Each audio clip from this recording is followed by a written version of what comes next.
Pruning your garden shrubs and hedges. Now, the pruning of the hedges in itself doesn't cause a lot of bother for many people. However, garden shrubs do confuse many people and can therefore end up not getting pruned or getting pruned at the wrong times and then potentially leading to things like not flowering. Now, garden shrubs are split into two big groups, either deciduous ones, so shrubs that lose their leaves during winter, and evergreen shrubs. The deciduous garden shrubs group is divided into four different pruning groups, and this has to do with when and how you prune them. The first group is the group of shrubs that doesn't require an awful lot of pruning, but they do still need to be checked for any dead, diseased, or damaged wood or branches that are rubbing and damaging each other. You can also, of course, prune them to maintain their size. The second group are the shrubs which flower on the previous season's growth. Now, these shrubs should be cut back 2 to 3 buds from the main framework. And because they flower on the previous season's growth, wood older than that can also be thinned out, and you can take easily about 20% of the old wood out every year, which allows more space for the fresh growth that will carry the flowers to come through. Now, the next group are the shrubs which flower on this season's growth, so the growth that they're going to make this summer. Now, these need to be thinned out over the winter before they put on their new growth, because they often produce lots of little branches, and then if you don't prune them out, the new ones will struggle to come through. They'll start to block the light out, and your shrub will just not grow as well. It won't flower as well. So what do? In mid to late spring, you cut back all the main strong stems by a third, and all the side shoots, the lateral shoots, you cut them down to 2 or 3 buds away from the main stems. The next one are the shrubs which produce suckers. Suckers being the shoots that come up down from ground level. For example, you will often see them as things like contorted witch hazel, and they aren't really part of the main plant that you bought, but they may be part of the mother plant onto which your shrub has been grafted. And you need to cut them off because they are very fast growing. And like I say, they're not really part of the overall picture that you're trying to achieve.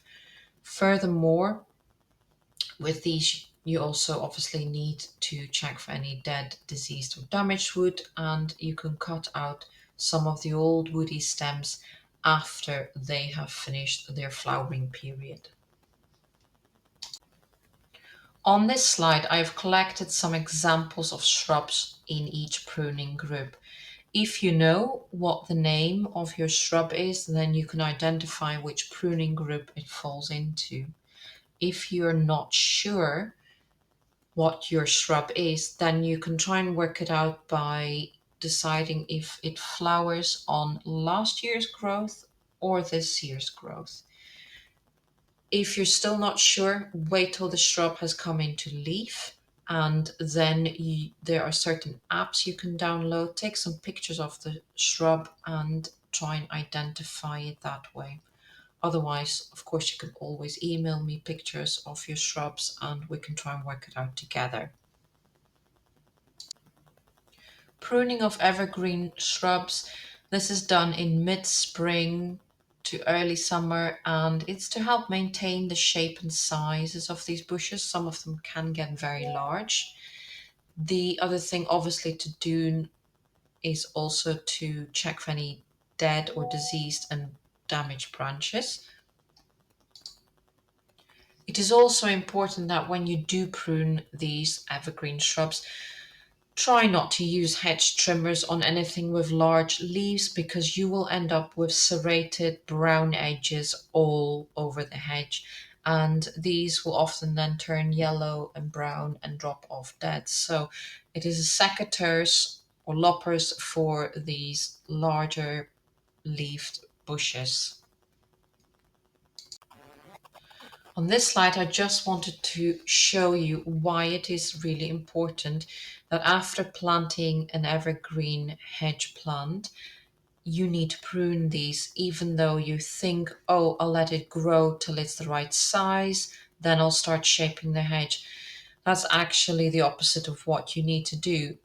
To encourage the hedge to be bushy and thick, lush green all the way from the bottom to the top, you almost need to start pruning soon after you have planted your plants. Okay, so typically plant them in the autumn or in the winter. That following spring, you're going to reduce the plants by about a third, like I've shown in the first diagram with the red lines. Take the top off, take some of the side branches off, and then let it grow. This allows the plant to establish its roots before it puts on too much top growth. Okay, so anchor it into the ground first. Then the following autumn, you can start shaping the hedge a little bit more. Again, take off the top and some of the sides. In the second year, again in the spring, late spring to early summer, reduce the uprights and take off some of the side tips to encourage bushy growth from lower down.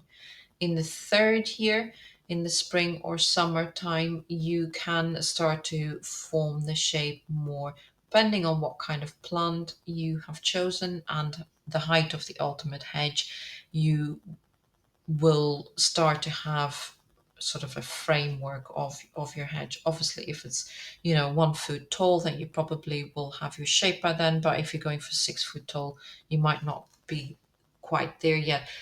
But even in these hedges that you're trying to grow really tall, you do need to prune off the tips a bit because otherwise you're going to end up with long sticky out bits at the top. And if you prune them back, they will bush out more. So you will get that even bushiness all the way to the top by pruning them. Shaping of your hedge is also really important. Now you can create almost any shape out of a hedge.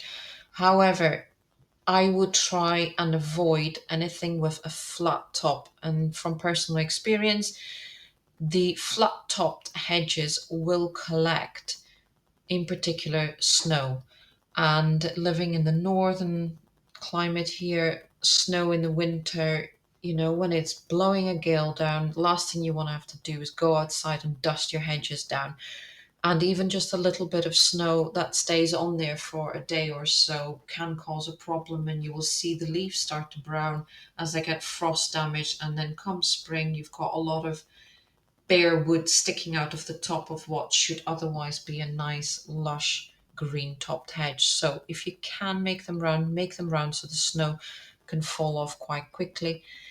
Equally, if you put a flat top on a very tall hedge, when you go to clip it, every time you clip it, you're going to get gatherings of all these little bits of clippings on top of your hedge. And these then start to die down if you don't get them all off. And that in itself will then cause bare patches and rotting on top of your hedge, which is not ideal. So always try and make the tops of hedges round. The other thing that you need to note is making the sides slope. So you want to taper the side of a hedge from the top down to the bottom being the wider part. And this allows sunlight to get to the bottom part of the hedge. Otherwise, often the hedge naturally wants to be wider at the top, and you end up shading the bottom part of your hedge, and then you can sort of get these sparse woody stems sticking out of the bottom where leaves haven't grown very well. And I've been a culprit of this myself. So we need to remember to make sure that the top is slightly thinner than the bottom, and whenever we prune, that we taper them from the bottom upwards.